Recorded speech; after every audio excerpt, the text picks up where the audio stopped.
The Tag Team Podcast is now on Alexa via the AnyPod app. To use, just say, Alexa, open AnyPod. AnyPod at your service. Ask me to play a podcast. Play the Tag Team Podcast. Now playing the Tag Team Podcast.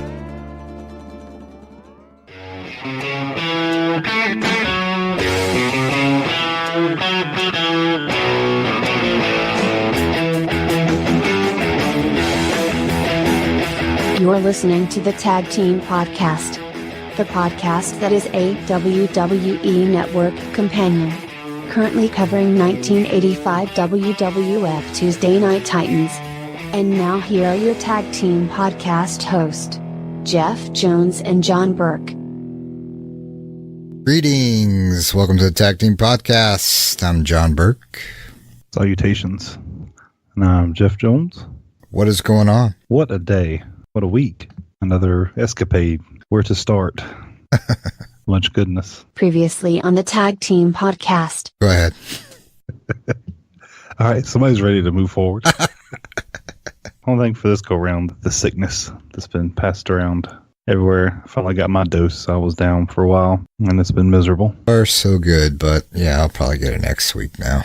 Yeah, it's no fun. Just go ahead and get your antibiotics called in ahead of time. What was I thinking? Exactly. Well, I've been sick. Do you have any good news on your end? I had flooding. It was awesome. Oh. Yeah. Wednesday, better half was in the shower. She came out. I thought maybe I was still here in the shower, but where it was raining outside, and yeah, neither were unfortunately true. It turned out the third floor of my apartment complex had somehow had water. I don't think anybody's living there from what I gathered from the people that came out to look at our damage. And the person above me had a big hole in their floor from it somehow. I don't know what kind of water it was. And I just got water from the ventilation fan dripping down pretty good. And water above the shower, which already had a crappy patch job when we moved in. You could tell there's been something there before. So yeah, that was my Wednesday night. And they brought in a guy that's off property that I guess oversees some of the other properties as far as maintenance goes whenever the other main guys aren't here or don't work nights or whatever, not on call. And yeah, he came in, so they'd have to probably replace the ceiling and all that. And of course, yeah, that's not what apartment complexes do, because then they don't make as much money. So they just brought in a dehumidifier and let that run for 4 days straight, and brought in a painter, and he was supposed to come back this week, and yeah, I hadn't seen him, so good times. So I assume you have the popcorn ceiling? Yeah, of course. Gotta go with the cheapest stuff you can get on apartments. So they're not going to replace the ceiling. They're going to use the humidifier to dry out the ceiling, quote, quote. Yeah, 4 days. Yep. And then they're going to paint the ceiling? They're gonna scrape it and paint it, yeah. Oh. That's what he said, the whole thing, but yeah, he hasn't been back. This was last week. Oh, so not only has water ruined your house, all the popcorn that they're going to scrape off the ceiling is going to ruin everything in your apartment. Yeah, I'm going to have to take out everything in the bathroom, which there's not a ton of stuff in the guest bathroom anyway. And he's going to scrape it and paint it allegedly if he ever comes back. This might be a Jerry Bagwell situation. I don't know. So it's only your bathroom that was affected? For the most part, yeah. There was some water coming inside the closet where the air conditioner and all that's housed. It was like a little trickle in there, and then there was a little bit in the main bathroom, but not as nearly as much that was in the guest bathroom. Guest bathroom had the worst of it for sure. Well, good. At least I guess nothing really was damaged on your end then. Carpet, anything? Well, that's not entirely true. I kept some of my huge moving boxes and stuff I just really don't have room for that I just kind of had laying around in our other apartment. I left that in the box, and yeah, that was in the tub that no one uses. So a lot of that stuff got some water damage.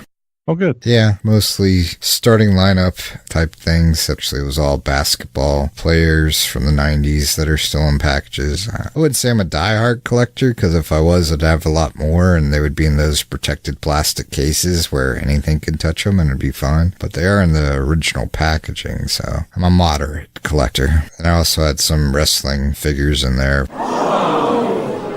from before Hasbro. I think we're on Hasbro or Mattel. Whoever's making the figures now, before they started doing it. So these were the ones before that used to find in the early 2006 or 7 or stuff like that. I got about 5 figures of those that were in there. For the most part, it was mostly the starters, guys that got water damage. Any renter's insurance or? Yeah, but it doesn't cover that. What? No, it doesn't cover personal property. That's an extra. Got to take out a different type of policy for that. This just covers building. So the building goes up ablaze, or in this case, floats away. That's covered. What's the point of the insurance that you have? I thought that's what renter's insurance would do. Basically, it's what the apartment house makes us get, or else I wouldn't even have that. Oh. It's not a lot anyway. It's about $100 for the whole year, but it's $100,000 on their stuff. Our little unit. Yeah. Oh, okay. Because the car insurance people that I have, they offer renter's insurance that'll cover my personal. Yeah, this is separate, unfortunately. No. But, I mean, none of this stuff's really worth a lot. It's more like, oh, cool, I had this when I was young, and now I got it now. And it's an original packaging type deal, nostalgia. Other than I was kind of disappointed that the original Dream Team figures that I had, that box got water damage. That was like $60 back in the 90s, and I paid a little bit more than that. I guess I got it in 2010, so 8 years ago. And I'll give my better half credit. She did her darnest to make sure that it didn't have as bad a water damage as it did. So I'm a perfectionist, so I can look at it and tell, and you can run your hand across it and tell. But yeah, it doesn't look as bad as it would have if we just would have left it and did nothing. Well, it's not cool. Yeah, it wasn't very cool. At least it wasn't a total loss, so that's... No, it didn't get to the main area or anything like that. My dumb fault for keeping stuff in something that clearly had damage in the past and never moving it. Well, it's not really your fault, per se. Well, I mean, if I look at something and it has shitty patchwork, you're going to look and say, oh, well, that possibly could happen again. Maybe I shouldn't put this on this side. But yeah, they've been sitting there for, I guess we've been in here, this apartment for like 2 years now. So I think Terry Funk got it the worst. You no good for nothing, egg-sucking dog. Wrestling guys are pretty good, but I think Funk got the worst. He must have been towards the top of the box. He can take it. He's the funk man. Yeah, he's hardcore. Well, darn. You officially beat my bad day. A couple episodes back. You got me beat on that one. So the water from an apartment that's not being used. Yeah, that's the baffling part. Okay. I was just curious. I'm guessing pipes somewhere in between. I don't know. No clue. Yeah. So I don't know what did it, other than crappy patchwork from whenever the first time was before I lived here, and yeah, just decided to go after a while. Hopefully things will get better, or they'll do something. I'm at least making them comp me for running this huge dehumidifier for 4 days in a row. I was like, yeah, I know how much you're paying for my electric. Are they at least going to comp you for that? Yeah, they said bring the bill by. So I don't think I can get them to pay the full thing, but we'll see. Well, I would just say, here you go, and just not saying. Yeah, that's totally what I'm planning to do. I don't think they listen to the podcast think we're good. They don't know. They know better. Look, people that listen to our podcast don't do dumb shit like that. Touche. Look at it like that. Touche. People have more sense. If you'd like to fund us on Patreon to help replace John's stuff campaign. I think that'd be a GoFundMe. Kickstarter. I think, yeah. Well, darn, man. That's not what I wanted to hear, but hey, I guess it is what it is. Yeah, I got over it. Like I said, none of them are really worth millions of dollars or anything. And if I was a true hardcore collector, I'd have them in something a little bit more protective than just in a box. But whatever. Yeah, but it's principle. Yeah, different story when it's your house first, something you don't own first, something you had no way of knowing was even close to being a problem. Yeah, well, being a house renter, I guess, because I don't own the house yet, it's still very possible to do the same. You still have to do those proactive exactly checks, but you would, like you say, you would think with an apartment that they would, no, you don't. It's all about the money. Yeah. You just assume nobody's looked at it in years and do your due diligence, I guess, is all you can really do to protect yourself. Exactly. But if that painter don't come back by, in the next 3 months and you're still in the apartment, I'd probably get renter's insurance and go up to the 3rd floor mysteriously and turn that water back on. Put some important stuff under there. Like, look, happened again. The dehumidifier did nothing. It just made everything worse and my air's dry. Yeah. That's how I would do it. TagTeam Podcast field trip. Well. Yeah. Take a video, upload it. Well, that sucks. You want to recap and get some more bad news for Andre here? Yeah, let's go ahead and recap. Let's end this off on a good note. Previously on the Tag Team Podcast. Last podcast we left off was Friday Night Titans. It was March 15th, 1985. We opened the show with Alfred Hayes stumbling pretty much over the whole intro and pretty much everybody stumbling through the whole show. It was interesting. Usually Vince McMahon and Lord Alfred Hayes kind of dialogue in the middle, but they went straight to the first guest, which is Bobby Heenan, Ken Patera, and Big John Studd. After that, they cut to a match with Ken Patera and Big John Studd versus Andre the Giant and SD Jones. We knew the outcome of that because of who was there. Next, we go over to Piper's Pit, which has Bobby Heenan, Ken Patera, Big John Studd talking about the big slam money, and Piper does something that you wouldn't expect a heel to do. Tune in. And next we have the also missable training of Mr. T and Hulk Hogan training. Next up we have Wendy Richter as the guest. Go to the Wendy Richter and Cyndi Lauper interview, and Wendy says that Moolah couldn't sell dog food if she printed her face on it. Good stuff. Next up, we have the fortune teller who tries to predict the outcome of WrestleMania once again, and it does look like a cheap version of Tales from the Crypt. And next up, we have Freddie Blassie, the Iron Sheik, Nikolai Volkov. No carpet ride this time, just them talking about the tag team championship that they are after. And next up, we have a match with Iron Sheik versus the U.S. Express. Who is the U.S. Express, you ask? Well, listen to episode 26, and you shall find out. And that concludes our episode 26 of Friday Night Titans. Episode 27, March 22nd, 1985. I did not find any traces on YouTube. How about you? Nothing. Sorry, folks. Network only. Bosley here again with Mr. T. To promote once again the Tag Team Pod Shop. They have shirts that are high quality and lightweight. They weigh less than the chains around my neck. That is right, Mr. T, indeed they do. Hey man, how long we gonna listen to this jive? When can we get something to eat? Hold on, Mr. T, I just need to tell our listeners for each of the shirts sold this podcast makes $4 that goes to help fund the cost of the bandwidth and hosting of the Tag Team Podcast. Enough of this jibber jabber. This time we're gonna do it my way. Stop procrastinating, fool. I want you to buy clothes for the less fortunate people in the community. Let me give them the website, Mr. T. Dig it, all right. Shop.spreadshirt.com/the Tag Team Pod Shop. Just call me up. You know, I make home visits. Mr. T's pretty handy with computers. Yeah? Thank you, Mr. T. I told you, Mr. T, bring the heat. I'll bring the heat. Ha! And I brought it, didn't I? That you did, Mr. T. Say hello to your mother for me. Nobody mess with my mama. I pity the fool talk about my mama. I pity the fool talk about their mama. Recapping the 27th episode of Friday Night Titans. Actually, I've dubbed this one Title Night Titans because of all the gold on stage. This is a golden episode. Exactly. The 27th is always the golden episode anniversary. Everyone knows that. Up first, Andre the Giant. Big A. Yes, and right off the bat, I've also dubbed this the Ventigator episode. I wonder, there have been a number of things brought, a number of questions asked by Bobby Heenan and others. Is Andre the Giant willing to put up anything? They're putting up $15,000. We'll get into that in a few moments. Yeah, he says he's looking a little heavy. He says he's like 500 pounds. It's like, yeah, thanks, Vince. Call me a fat ass. He wasn't very friendly. Oh, he wasn't. Not at all. Andre did state he's not at 500 pounds yet. And actually, I learned something that Lord Alfred Hayes knew him when he was at 270, when he was 17 years old. Yes, all will be revealed in the documentary of Andre. So, Vince says he's looking 500 pounds. So our first match of the night is a jip of Andre the Giant versus Kenny McDonald.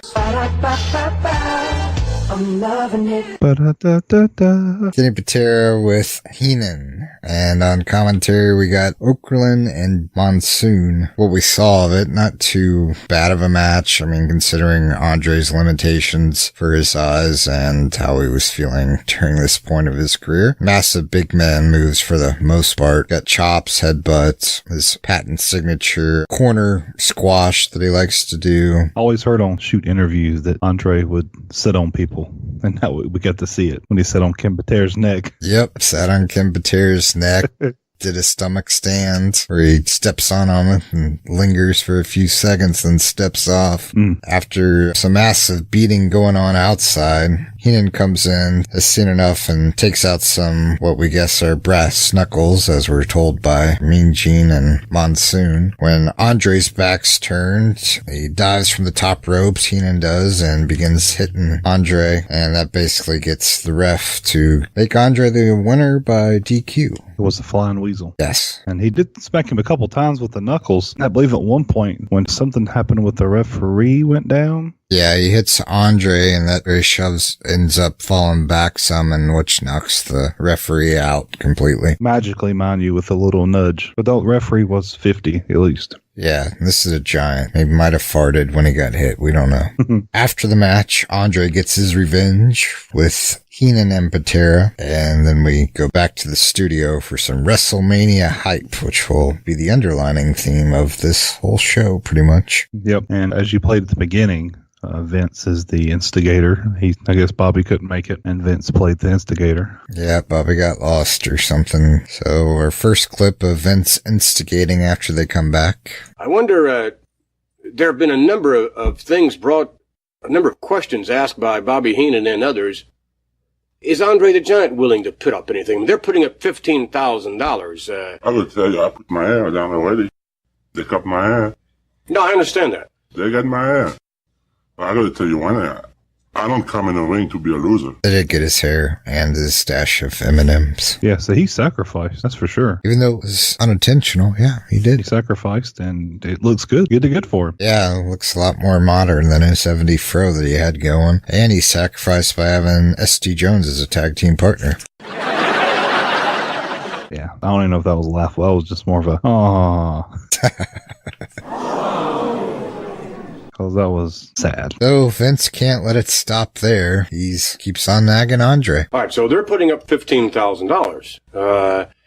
And Heenan makes, I think, a good point to a certain extent. What's Andre the Giant putting up? I mean, shouldn't Andre the Giant put up something if they're putting up $15,000, regardless of who wins this match? And it could be, as you well know, for the first time, you bowing in defeat.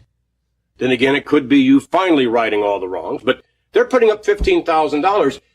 Bobby Heenan thinks that you should put up something. As a matter of fact, Mr. Heenan, don't you feel you should put up something, Andre? Well, I have to put something. They want to lose some money. I got to take that money.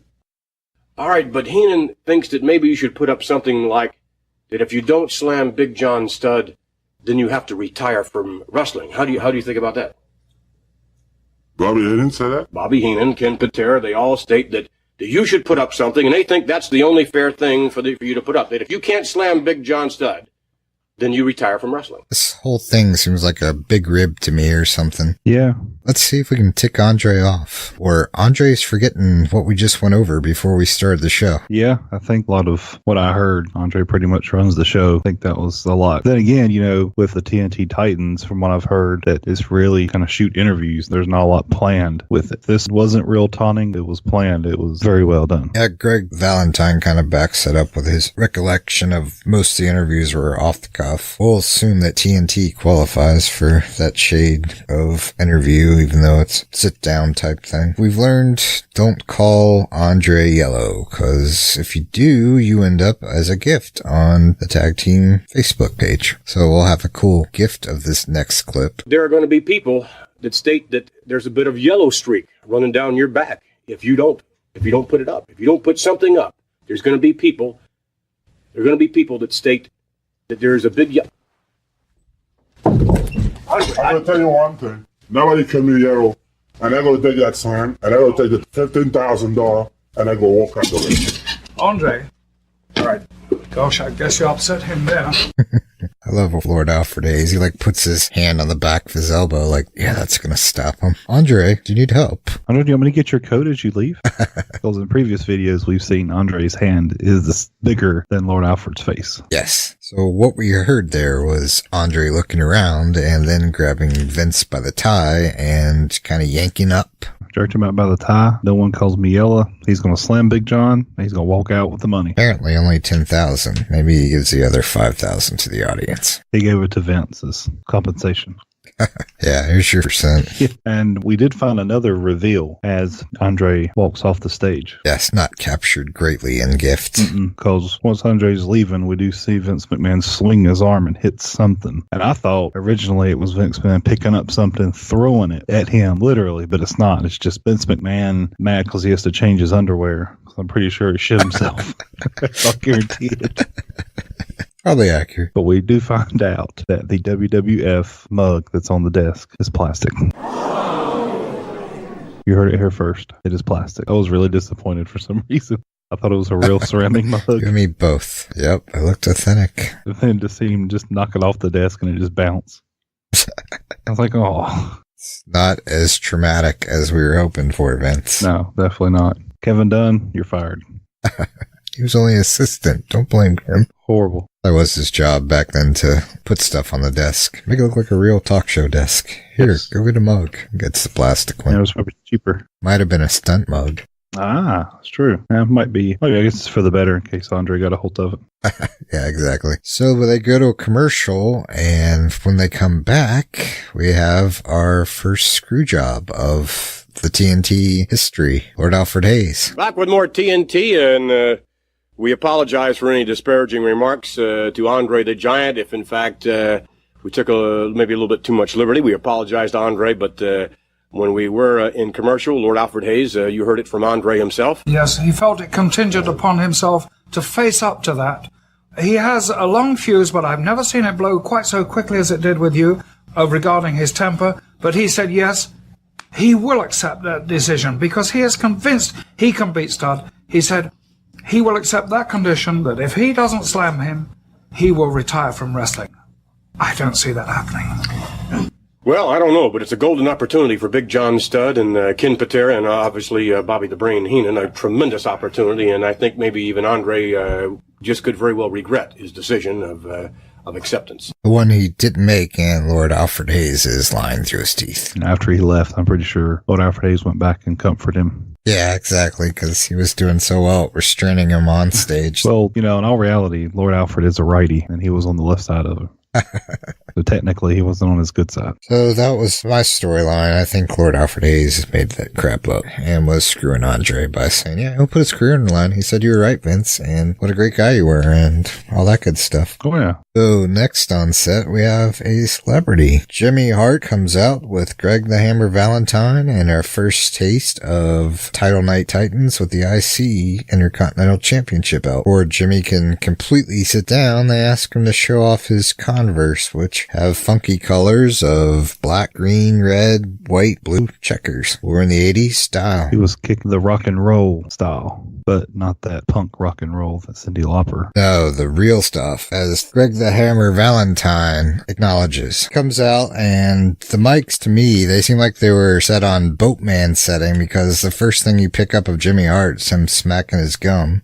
So they're very sensitive, or he was very, very loud. I was going to say, oh no, he was loud. Yeah, mouth of the South. Yes, I'm sure he was very loud. And I wonder if that was possibly the same month that Salvatore Palumbo come by and they just didn't turn the gain down. Exactly. It's probably right after his segment. They just taped it all the same day. So Greg calls the shoes rock and roll, tells about Jimmy knowing about rock and roll because he was part of the Gentrys, and keep on dancing. Not that punk rock that Cyndi Lauper goes into a spill about with her and his former manager, Captain Lou. Oh yeah, the traitor? Yes, the traitor. The disgusting slob. Exactly. Yes.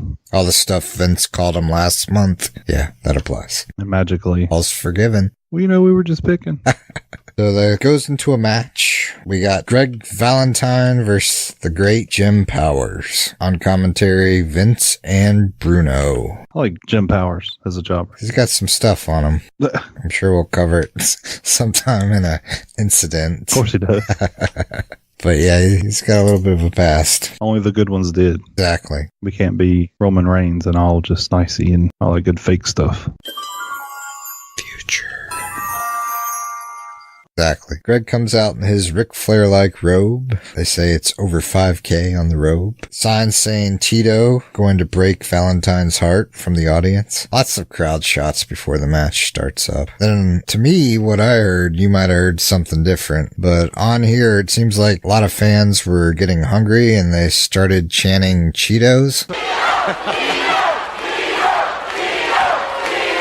That's what I heard. Yes, I heard Cheetos. I guess they really like Cheetos in Toronto. I think that's where this match was at. So, what'd you get out of this match? President Bush was there, if you didn't notice. President Bush, did you see him there? Must have missed that one. Nope, you did? I missed that one. Well, we will make sure that you don't miss him. But Mr. Bush was there. I was very happy to see that he had made it, especially a dark match, I guess you want to call it. House show. House show. I guess they were all house shows back then, though. Yeah, pretty much. They didn't know they were going to be on TNT. So, yeah, I did notice he was there. Also, I'm pretty sure it's Mr. Bush. Oh, Ronald Reagan. Not Bush. Ronald Reagan. Ronald Reagan. That's him. I don't know my president. Yeah, call yourself a Canadian. Oh, yeah. That's right. But we see that Jim Powers did get the early advantage with a wrist lock, and then he actually got a roundhouse kick. It was actually not really a roundhouse kick, but San Martino said roundhouse kick. I'm just going to let it pass. Wrestler, he should know. Right. It was really a...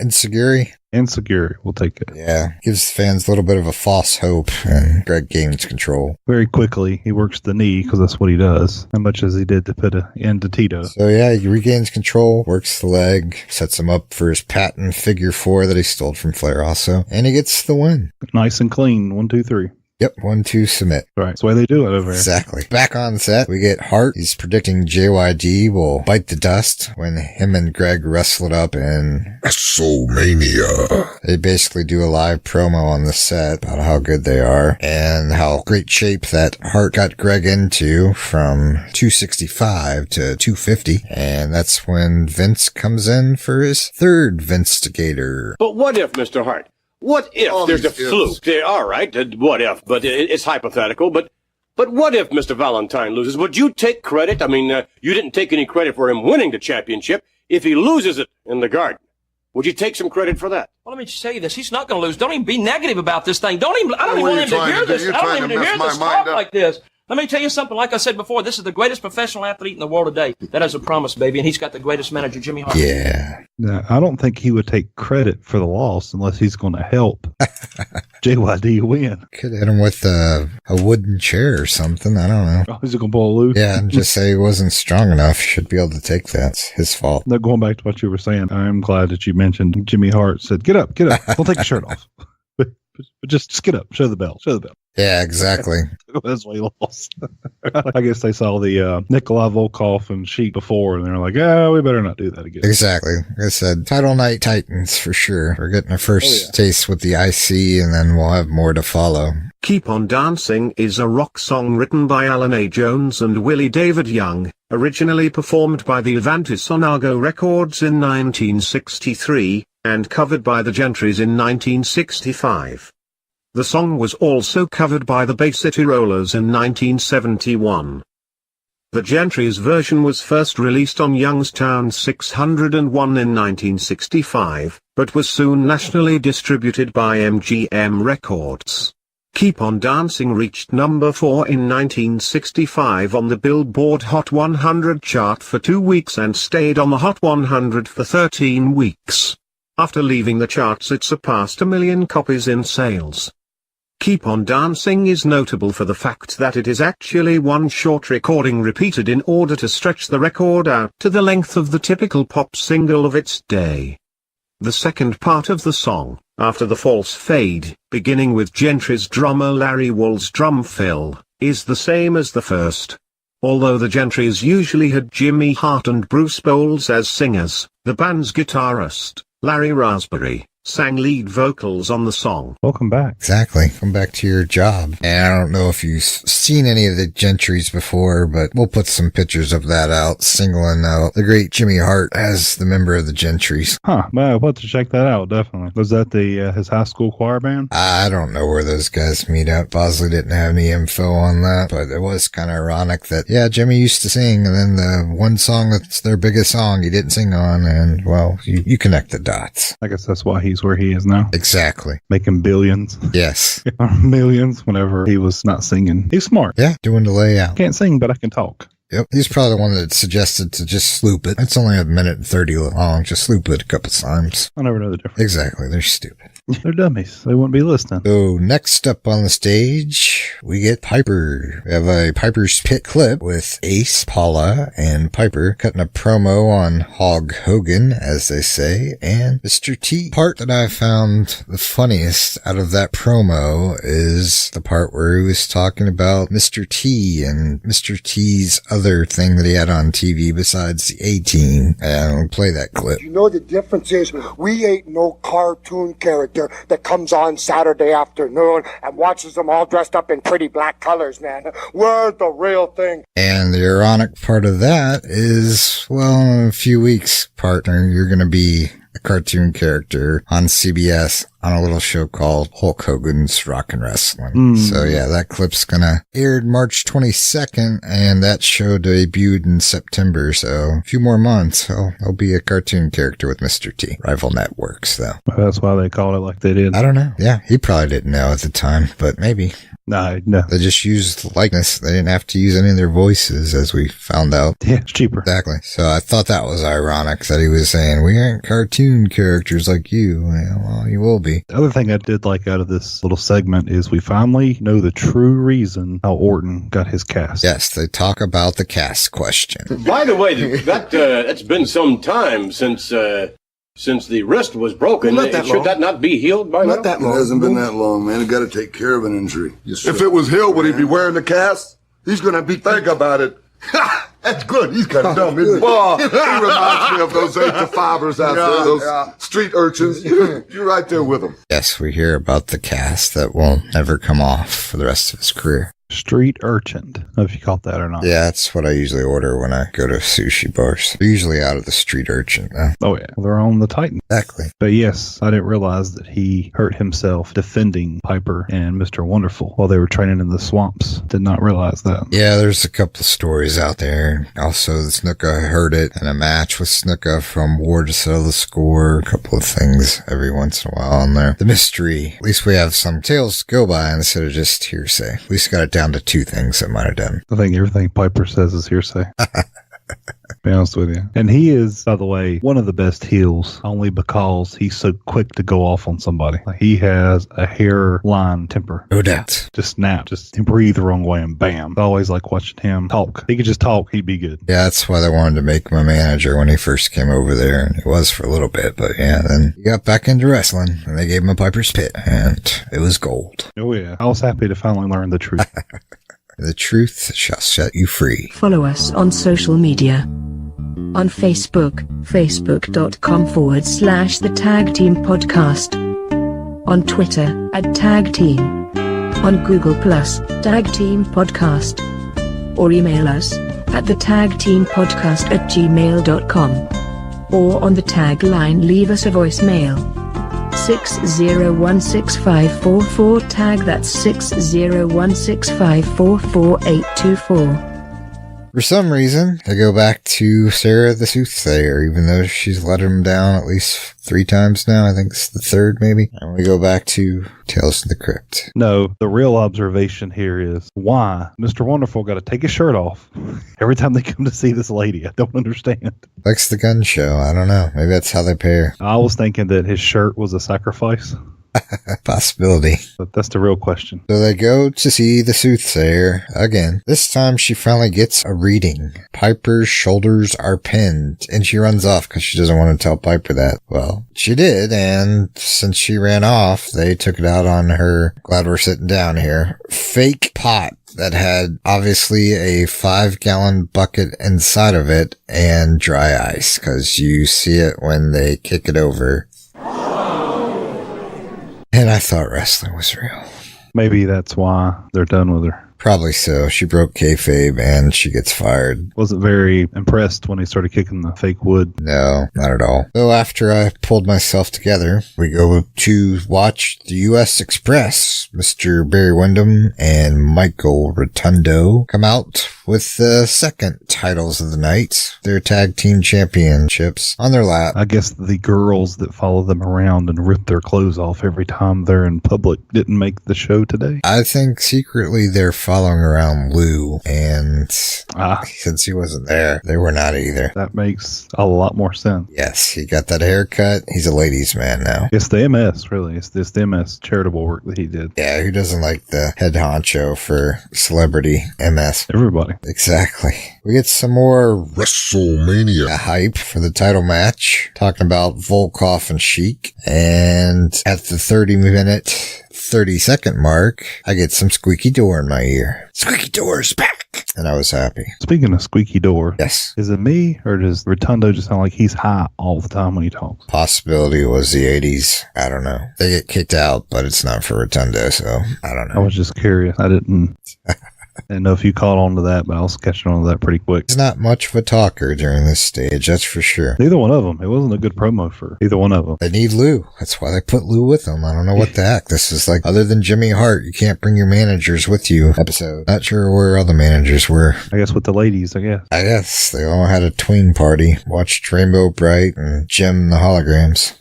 Next, we go to our second chip, US Express versus Rusty Brooks and Terry Gibbs. And Captain Lou does make an appearance for this one. On commentary, Vince McMahon and Bruno Sammartino. This was a great enhancement talent match. That's what I got from it. No offense from the enhancement talent. No, it was just kind of like oh look, they're going to win. Yep. Nothing flashy, and I didn't really see anything out of the ordinary. The biggest flash was Lou's haircut that they didn't mention beforehand, and you couldn't see as well because they didn't show too much of Lou in a jip where the match was already in progress, but you did get to see a little bit of his new style that he's supporting. Wyndham gets the running bulldog for the win. 1, 2, 3. 1, 2, 3. Back on set, Vince wants to know if there's any pressure with all the fans watching, because, up till now, no one was watching. Barry says Knight will be a little nervous for WrestleMania, but they got this. That's what I took away from all that talk. Yeah, I agree. Confident, and they know that they're going to be watched, and they're okay. So I don't know where your fans are going to watch you come in, because he's just trying to psych them out. Yeah, your fans will finally watch, because it's WrestleMania, and all your fans are on closed capture. So, next up, we get our vignettes with Hulk Hogan and Mr. T, and they go to Trader Joe's. I don't know. They go to some health store in California. Allegedly, Mr. T's not eating hot dogs anymore like he was before. Hulk Hogan's got him eating the right stuff. I like the scene because there's a bunch of people just standing around and watching all this. I'm like, what the heck's going on? Is that Mr. T? Who's that other bald guy? Yeah, I did notice. I was going to say I didn't, but I did notice that Mr. T's the only one sweating. Yeah. Hogan's dry as a bone. There's a story about that too. We'll cover it in WrestleMania. And after the little food segment where Mr. T and Hulk Hogan drink some wheatgrass and, I don't know, a couple other things that are in there. I didn't write down the recipe. We go to our... Wait. You're going to skip the wheatgrass? Go ahead. If you got more, go ahead. The wheatgrass segment? Wait a minute. So, while they're in the shop, I thought you were going to cover it. Nope, go ahead. It's all you. So... They're going to the counter and they find a juice. It's carrot juice. Mr. T says, all right, take the carrot juice. Start making some sort of cocktail to drink. And while they're waiting on the cocktail to be made, Mr. T grabs this bowl and looks like grass, mower grass in it. And he asks what it is. And he says, oh, it's wheatgrass. CT says, oh, okay, add it. So they add it to the blender mix and then they start drinking the cup. And they realize how nasty it was, both of them. He's like, oh, it make you mean. And then once again, Mr. T grabs the wheatgrass and says, what is this? And Hulk says, it's wheatgrass. Mr. T says, we're going to put that to the side. We don't want that. Oh, after that, they go to grab some bananas. They start eating the bananas. He says, yeah, the bananas make you swing. Hulk just loses it right there. What are you saying exactly? He says, oh, man, Mr. T, I know what you were talking about. Yes, I caught that. And I thought it would have been racist if it would have been the white person saying it. But that wasn't the case. That was my moment that I actually laughed the hardest, just to see Hulk's face. Your golden segment. Yes. So after the health food shop, they go over the question again. And do you remember question number 2, par chance? It was what wrestler did a movie did a 50s movie, or that starred in one of the main roles in a 50s movie? Alfred, take it away. Question number 2. What 50s and 60s wrestler was the subject of a film made by the star of a TV series? Close enough. If that's Mr. T, I'm going to feel really bad. I would like to take a shot at it, but since they hadn't gave us any answers, and this one's a lot harder to look up than any other question they asked for these, I'm going with what I looked up and watched, and that was an Andy Kaufman going with Freddie Blassie to eat breakfast, and it's called My Breakfast with Blassie. And for anyone that doesn't know Andy Kaufman, this was very Andy Kaufman. Just total, like, is this a work? Is this a shoot? Does Blassie have any idea what's going on? But yeah, it was just its own type of genre. It was definitely weird. Oh yeah. Don't know if I'd make anyone ever watch it, but yeah, it was interesting. So that's what I'm going with, because Blassie fits that character mold, 50s, 60s guy, and then Andy Kaufman fits that superstar as far as he was on TV with his own show, Taxi, and all that. I was going with that. That was my guess for question 2. So this week, we go to question 3. What famous star presented an award to Captain Lou Albano at a recent Madison Square Garden event? And that should be an easy one because that was like 2 weeks ago, so yeah. All right, so we got 2 out of 3. Yeah, we'll get 2 out of 3. We'll go over next week's answer, our next podcast, but yeah. So we can at least get some shirts. I think you have to have all 3 of them right. Even for the shirts, you just have to be the first 100 to get in there with the right answers to be able to get your t-shirt. Okay. They did give us a new address though, and I'm wondering why. This one for some reason is going to New York instead of the usual Connecticut address that they've been given since the beginning of the show. So I'm not sure why this one's going to a different location than everything else, but yeah. It's a new area. I guess maybe they get some kind of write-off or something since they have to send them to New York. They didn't say what event they're exactly sending them to, so I'm guessing not WrestleMania. I don't know. They just said they're getting 4 tickets to a New York City event. That's where Madison Square Garden is, right? Yeah. There's also the Nassau Coliseum and a couple other things. I don't know. I don't know my geography too well around New York City. I'm not sure how close it is to Manhattan or New York City or anything like that. I know the Garden's the main thing, and then, yeah, you got these other things out there. So, comparing this episode, prior episodes, did you notice anything besides Jimmy Hart? More gold. Pretty much everything we called out there. Nothing too spectacular differently. Oh, a little bit of bleeding. Didn't catch any bleeding, actually. I think it was the first match that was there. The Kim Batera giant match. Okay. I think there was some bleed over there on the right-hand side. There's some video stuff going on. And of course, Squeaky Door. Yeah, Jimmy Hart was... He was excited. Yeah. But yeah, pretty much nail on the head on that one. You got some historical facts for us? Oh, of course. We begin classic historical figures you'll remember way more clearly than whatever you were taught in history class. Breakdown of big events that shaped pop culture. 1985 is one of the most important years.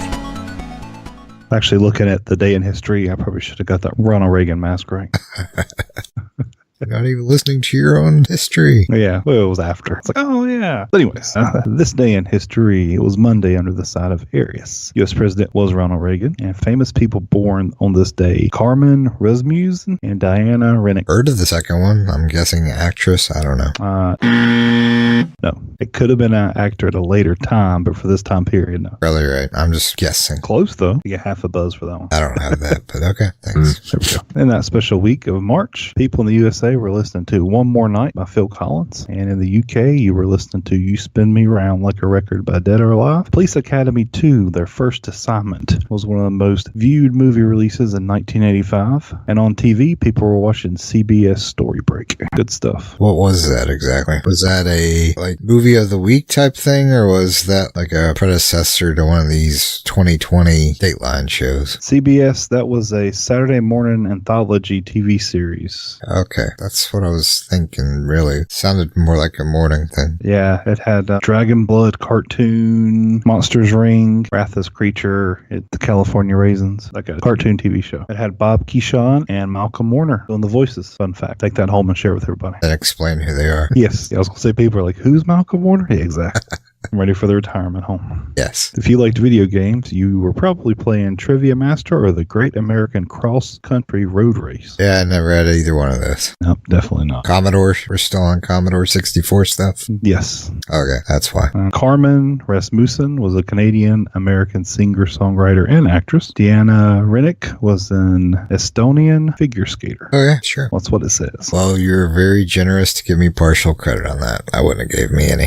Well, definitely. All good. But that is today's history. Well, reviewing the show overall, it was definitely one big WrestleMania hype package, but if you didn't get enough hype on this one, stay tuned for the next one because it gets more hypier. Yeah, about pay-per-views. Coming up next on TNT, we get baseball manager Billy Martin and singer Liberace. Guessing they'll have some wrestlers on there as well because it wouldn't be Tuesday Night Titans without a wrestler. Fact. What do you want?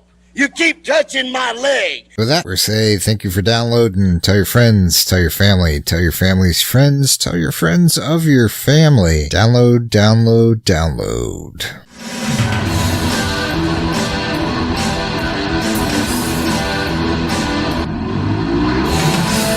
Thank you for listening to the Tag Team Podcast. Join Jeff and John next week as they continue to break down WWF Tuesday Night Titans. I loved how Hogan and Mr. T come up in the sit-ups and give a little kiss to each other as they do it. I thought that was real cute. They must be training in New York City. That's exactly where they were training, yeah. San Francisco. They've been training in all parts. I mean, in all parts.